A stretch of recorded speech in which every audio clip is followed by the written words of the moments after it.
Assalamu alaikum wa rahmatullahi wa barakatuhu. Alhamdulillah wa salatu wa salamu ala rasulillah wa ala alihi wa ashabihi ajma'in wa man tabi'ahum bi ihsanin ila yawmiddin amma ba'd. In the previous episode, we read about and we ended at page number 82, where a large army of Persians had gathered and made camp at a place called Namariq in the north of present day Wasit in Iraq. In Namariq, the battle of Namariq takes place, and we will read about that today, inshallah. I am reading from the book The History of the Four Caliphs, the History of the Four Khulafa, Itmam al-Wafa fi Sirat al-Khulafa by Sheikh Muhammad al-Khudari Bek al-Bajuri. The Battle of Namariq. Abu Ubaid advanced towards them, the Persians, and engaged them in a fierce battle until he overcame them. Jaban and Mardan Shah, the commanders of the Persian army, were on the right flank of the army and were captured. Abu Ubaid issued the order and Mardan Shah was killed. But Jaban, he deceived his captor, his Muslim captor, and managed to get him to guarantee his life. The Muslims took Jaban, the Persian commander, to Abu Ubaid, and some suggested that Jaban should be killed. But Abu Ubaid radiyallahu anhu, he said, I fear Allah's retribution for killing a person whose life has been guaranteed by Muslim. The Muslims are like a single body. When something is incumbent on one, it becomes incumbent on all. I'll add a point here. After the defeat at the Battle of Namariq, Mardan Shah was executed, but Jaban, the Muslim who captured him, he cheated him and made that Muslim guarantee his security. So the people told to Abu Ubaid, the Muslims told him that, you break this contract of security and you kill Jaban. But Islamically, it is not permissible for a Muslim to kill another non-Muslim if he has been given security by any Muslim, even if he is the lowest of low. So Abu Ubaid radiyallahu anhu did not kill Jaban. Coming back to the text, in the meantime, those who were defeated went to Kaskar and joined the commander Narsi. The news of this defeat reached Buran and Rustam, so they sent a huge army under the command of Jalinus to help the people of Kaskar. Now Abu Ubaid advanced towards Kaskar and engaged them before Jalinus arrived and inflicted a crushing defeat on the Persians. Abu Ubaid then sent his squadrons towards Barusma, Zawabi and the Jaubar river. So now Abu Ubaid is sending his army towards the Barusma, Jawabi and Jaubar and Jaubar rivers. Okay. These military squadrons defeated all the Persians who had rallied in these areas, and their leaders made peaceful agreements and paid their dues in cash. So the Persians here were defeated and they were made to pay the tax. The leaders of these squadrons came to Abu Ubaid with various foods that were beloved to the Persians. So the leaders of the Muslim squadrons, the Muslim battalions, they came to Abu Ubaid al-Thaqafi radiyallahu anhu with many foods that the Persians ate. And so he asked them, did you give the ordinary soldiers something like this? That is, did you give the normal Muslim soldiers something like this to eat? Or is it especially for me? So they replied, no, we did not have the chance to do that, but we will do it soon. Abu Ubaid radiallahu anhu said, I have no need for these foods. What terrible person Abu Ubaid would be if he took something and deprived people who came with him from his own country. By Allah, I will not eat anything which you brought, nor anything from the booty which Allah bestowed us. I will only eat what the average soldier eats. Muslims should reflect on the ways of their Salaf, their predecessors. May Allah subhanahu wa ta'ala be pleased with them.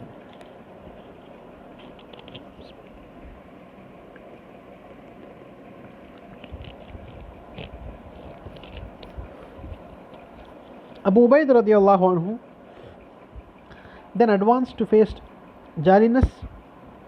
Jalinus is gallon, actually. So Abu Ubaid then advanced to face Jalinus at Baqusyatain Barusma at a place called Baqusyatain Barusma, where Abu Ubaid fought him until Jalinus fled and his army was defeated. Abu Ubaid sent the glad tidings and 1/5 of the booty to Umar radiallahu anhu. In the booty, there were a type of dates called Narsi. The Narsi dates, they are not eaten by anyone except the Persian kings or those whom the Persian kings gave them to. And the Narsi dates were planted by none other than the Persian kings themselves. Abu Ubaid, he wrote to Umar radiallahu anhu telling, Allah fed us things which the Khusro used to reserve for themselves. It was my desire that you see these foods so that you may thank Allah for His bounty and grace.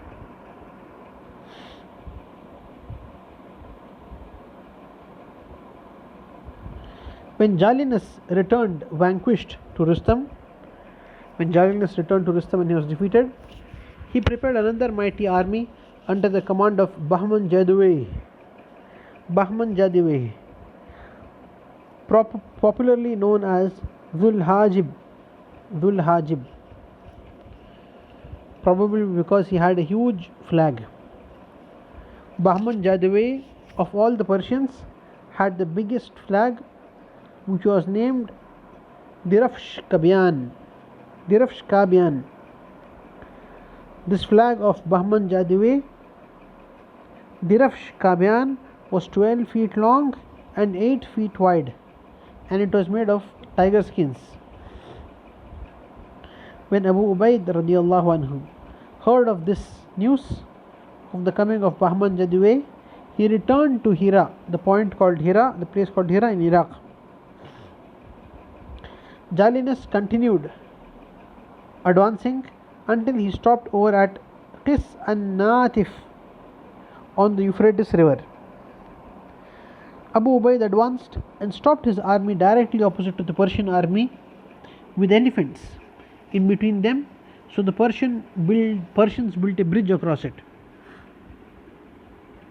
So on one side of the Euphrates River you have the Persians with their elephants, and on the other side you have the Muslims waiting to fight the Persians. At this point, the battle of Jisr, that is the battle of the bridge, takes place. Bahman Jadawayh gave the Muslims the choice between crossing the bridge or the Persians crossing to them. Bahman told the Muslims that if you wish, we can cross the bridge, or if you wish, we will cross the bridge and come to you. Abu Ubaid radiallahu anhu decided to cross the bridge. Men of judgment and foresight, his other commanders, they advised him not to move over the bridge, but he refused their advice. And Abu Ubaid radiallahu anhu, he said, the Persians cannot be more daring in the face of death than us. So the Muslims crossed over and a severe battle ensued. I'll add a point here. Abu Ubaid radiallahu anhu, as he was crossing with the Muslim soldiers, what was understood by the message of the Persians is that the Muslims should move over to the bridge. They would form their lines of battle, and then the Muslims and the Persians would go to battle. But as the Muslims were crossing over the bridge, this we understand from other historical sources, as the Muslims were crossing over the bridge, what happened was that even before the Muslims would form their lines in rows, they were attacked by the Persians, and the Persians let their elephants loose on the Muslims. And even though the battle was severe, because of the Muslims not being organized and many of them being stuck in the bridge, a lot of Muslims were killed. Coming back to the text, and there is a footnote here that Abu Ubaid radiallahu anhu, he forgot for a while the advice of Umar ibn Al-Khattab that this land, the land of Persia under the Persian Empire, this was a land of treachery and deceit. So he forgot this advice, and he thought that the Persians were really sincere in calling him over to that side. Now, the Persians had many elephants in their army, and as they let these elephants loose on the Muslim army, this terrified the Muslim horses, and the battle turned against the Muslims. Abu Ubaid radiallahu anhu ordered, trap the elephants, cut off their girths, and throw their riders off them. So he told the Muslims to surround the elephants, cut off the seats that are there on the elephants, so that the riders on them, they fall down. Saying this, Abu Ubaid, he went to jump onto a white elephant to do what he just commanded the other Muslims. But the elephant struck him with its front foot, and he fell to the ground, and this brave Sahabi Abu Ubaid radiallahu anhu was trampled to death. He died under the feet of the elephant, being trampled by it. Abu Ubaid radiallahu anhu, second in command, he went to take the flag from him, and he fought to defend himself until he was able to take the flag, and then he was also killed. So 7 people from the tribe of Abu Ubaid, from the tribe of Thaqif, they took the flag and were killed one after the other. Later on, Muthanna bin Haritha al-Shaybani radiallahu anhu, one of the commanders, Muthanna bin Haritha, he took the flag. Muthanna saw that the battle had turned against the Muslims, and that some of the Muslims were defeated and the bridge was cut off. And the reason that it was cut off was that one of the Muslims had cut off the bridge so that the Muslims could not run away, but this does not stop the Muslims from running away and fleeing.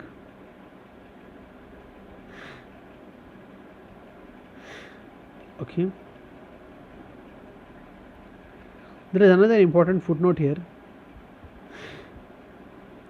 Okay, actually it's a footnote from the previous one.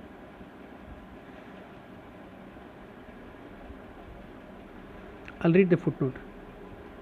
Abu Ubaid radiallahu anhu forgot the advice of Umar radiallahu anhu and his warning that the Persian land is land of plotting and treachery. Abu Ubaid also forgot his advice, Umar's advice, to guard secrets, because they discussed the pros and cons of crossing over in the presence of Husay Mardan Shah, the Persian envoy of the commander Bahman Jadwe. This envoy gauged the great movement. He understood the great movement and the consequence of this situation. Being extremely conniving, he wanted to tempt Abu Ubaid, so he said, "The Persians are accusing you of cowardice. The Persians are accusing you of cowardice."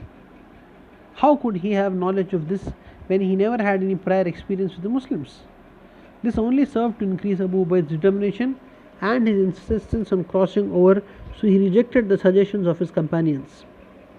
He took an oath that he would cross the Euphrates and show the Persians.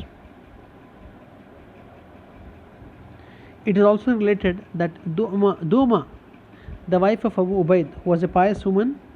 She saw in a dream that she had a fan with her and that a man from the heavens descended with a utensil containing a drink from paradise.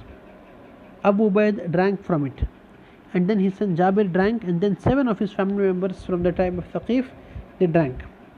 She informed Abu Ubaid of her dream. Abu Ubaid said to her, "This is martyrdom." All of those whom Duma, the wife of Abu Ubaid radiallahu anha, saw in the dream were martyred in this battle. Okay. Another footnote with regards to the Muslim who cut off the bridge. He cut off the bridge so that the Muslims don't have a place to escape. He was Abdullah bin Marthad as-Saqafi. Abdullah bin Marthad as-Saqafi. He was brought to Muthanna, who hit him and asked him, "Why did you do that?" He said, Abdullah bin Marthad said, "So that they continue fighting." This is there in Tarikh at-Tabri. It is stated in the book Al-Kamil that Abdullah bin Marthad said, "O people, you should either die for the cause for which your leaders die, or you should win victory." So the reason Abdullah bin Marthad cut the bridges so that the Muslims fight bravely to their death. Yeah. Now, even though Abdullah bin Marthad he cut the bridge, still the Muslims, instead of fighting, the ones who were retreating, instead of fighting, they jumped into the Euphrates, and some drowned while others managed to save themselves. Muthanna, he called out to those who had crossed over to retie the bridge, and then he ordered the Muslims to cross over, saying to them, "Cross over calmly because we are behind you. Do not get agitated and end up drowning yourselves." He remained behind until they all crossed, and then crossed at their rear. Okay. So Muthanna, he stayed waiting behind the bridge till all the Muslims had crossed over. The last to be killed on the bridge was Salit bin Qais radiallahu anhu. About 4,000 Muslims died in this episode, either in the battle or by drowning. Many of those who crossed over left Muthanna out of shame that they were put to flight, and he was left injured with a small number of his men. Allah subhanahu wa ta'ala, he prevented Bahman Jadwe from crossing the bridge and following the Muslims and fighting them because of the news he received of differences that had arisen amongst the Persians, separating into two groups. That is, the Persians in the near the royal officials. Bahman Jadwe heard the news that the Persians had split into two groups, those that supported Rustam and those that supported the Persian commander Fairuzan. So two groups, one group supporting Rustam and another group supporting Fairuzan. Bahman thus gave up his intention of pursuing the Muslims. When the news of the defeat and news that many of the people had scattered out of shame reached Umar radiallahu anhu, he said, "O Allah, every Muslim is free from obligation to me, and I am the supporter of every Muslim. May Allah show mercy on Abu Ubaid. Had he come to me, I would have supported him."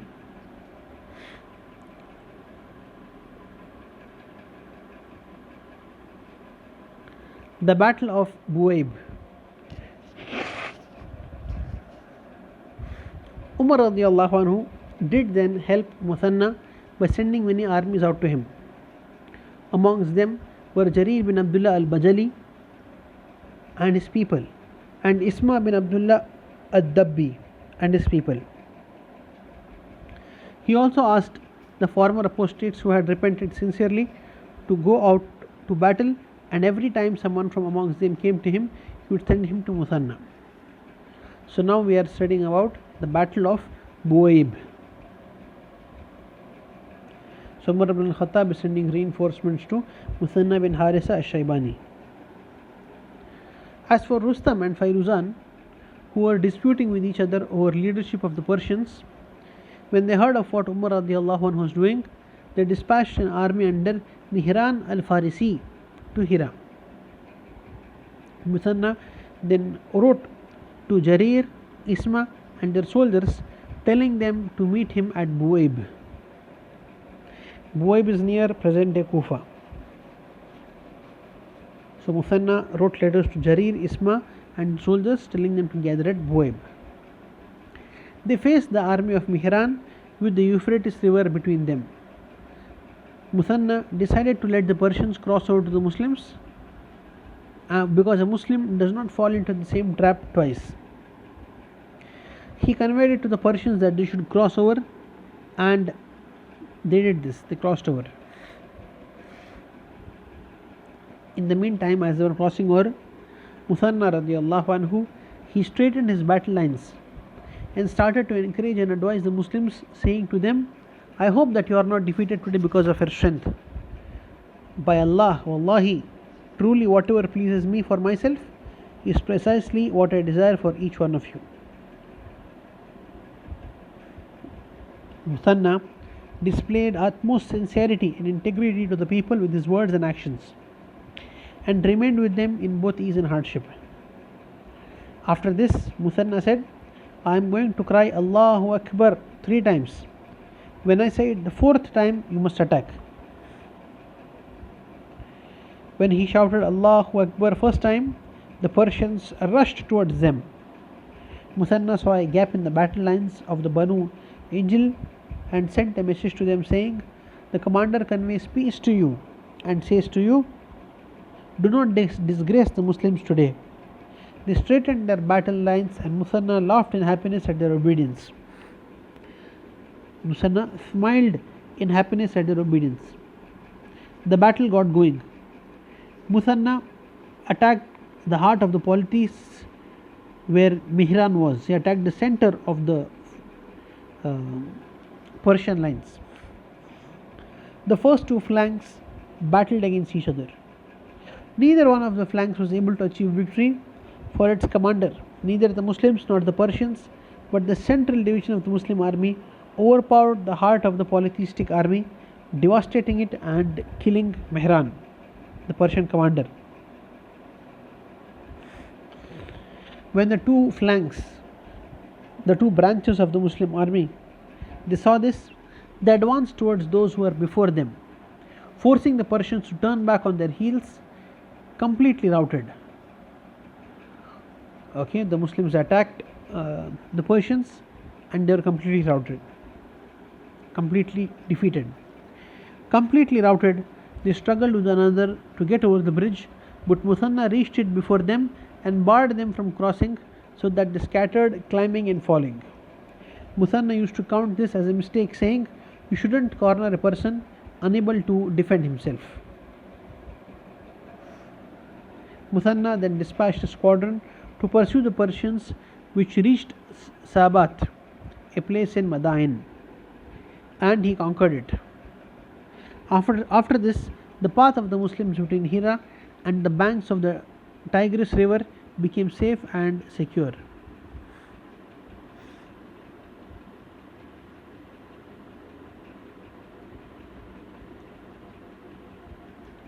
The next topic is Khanafis and Souq Baghdad.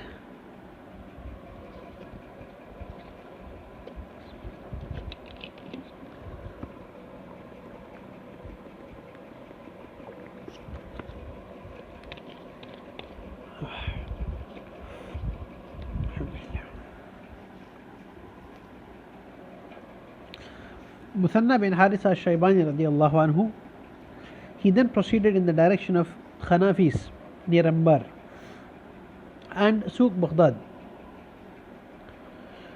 After appointing Bishr ibn al-Khasasiyah over Hira, he appointed Bishr ibn al-Khasasiyah over Hira, and he moved in the direction of Khanafis and Souq Baghdad. Muthanna attacked both these places and continued until he stopped at the Salihin river in Ambar. He then dispatched a squadron to fight a group of Arabs in Siffin. a place to the northwest of the Euphrates, now a part of the district of Aleppo. The squadron duly defeated the Arabs there. With this victory, the countryside of Iraq came under the control of the Muslims, who took the jizya tax from the non-Muslims and received the proceeds from all the lands that they conquered. The Persians had no authority whatsoever west of the Euphrates. Moreover, their authority over the Gulf lands weakened, as the masses were greatly affected by this, and they saw their kingdom starting to wane, starting to be broken and weak. They realized that their fall was imminent if they did not remedy the situation and strive firstly to resolve the internal conflicts which had almost got the better of them. So the Muslims had conquered the lands on the west side of the Euphrates, and the Persians realized that if they do not unite, they will be vanquished and defeated forever. The next topic, the crowning of Yazdjird or Yazdgard. They made him the king now. The senior Persians went to Rustam and Fairuzan and said to them, "This descent and division of yours is helping the Arabs gain victory over us. If you do not bring an end to this discord and pay attention to your enemy, we will vent our anger on you even before the kingdom of the Persians is destroyed." The two leaders concurred with these seniors and began searching for a person from the family of Khusro who would be fit to ascend the throne. So they were searching for somebody from the family of Khusro to be able to sit on the throne, that is as a king. And let me remind you that in the time of the Prophet ﷺ, when the last Persian king was killed, his daughter was made the queen, and then started the ikhtilaf, the difference of opinion, the disputes between Rustam and Fairuzan. Now the queen also wished that these are my points. The queen also wished that some male heir from the family of Khusro should take the lead. Okay. After much effort, they identified one of his sons named Yazdjird and crowned him the king. Yazdjird was not directly the son of the last Persian emperor, but he was from an extended family of the Persian emperor, from one of the ancestors of the Persian emperor. Okay, like you could say something like the first or the second cousin. Okay, and then he was made the king. They brought him and they made him the king. The commanders and all the subjects were pleased by this, and they all obeyed him. He drew up armies to defend the borders and reclaim whatever they had lost. One to Ubulla, one to Hira, and another to Ambar. So he sent armies to Ubulla, Hira, and Ambar. These places were the most important border posts of the Persians in the western region of Iraq. When this news reached Muthanna, he conveyed the news to Umar ibn Al-Khattab radiallahu anhu. Umar ibn Al-Khattab, he replied, "Wallahi, by Allah, I will strike the kings of the non-Arabs by means of the kings of the Arabs." Okay. So now Umar radiallahu anhu, he left out no leader, no man of sound opinion, honor or strength, and no orator or poet in sending the Arabs against the non-Arabs. He wrote to Muthanna, ordering him to evacuate the Persian lands and spread out in all the oases until the armies rallied together.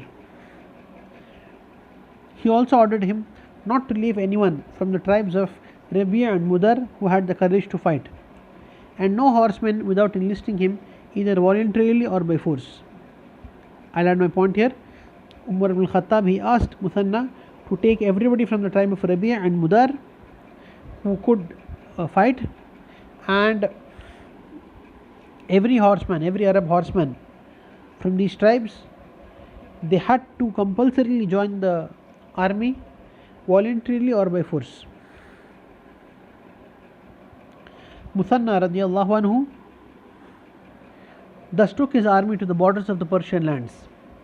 The first of his army was at Hilla, and the last of it at Ghudai, the mountain near Basra, each awaiting the call to the arms of the other. Umar radiallahu anhu wrote to his governors, instructing them to send all those who had courage to fight, or had a horse, or had weapons, or was of sound opinion. That is, send everybody who could fight in one way or the other. Umar radiallahu anhu then left for the pilgrimage in 13 AH, in the 13th Hijrah, performed it and returned to Medina. All the troops that were sent by the governors came to him there, while those who were closer to Iraq joined Muthanna. The next topic is Sa'ad bin Abi Waqqas radiallahu anhu appointed as the commander, and Umar radiallahu anhu's advice to him. So we stop at page number 87, and inshallah we'll continue from the next class. May Allah subhanahu wa ta'ala make this beneficial for all of us. Subhanakallahumma bihamdika ashhadu an la ilaha illa anta astaghfiruka wa atubu ilayk.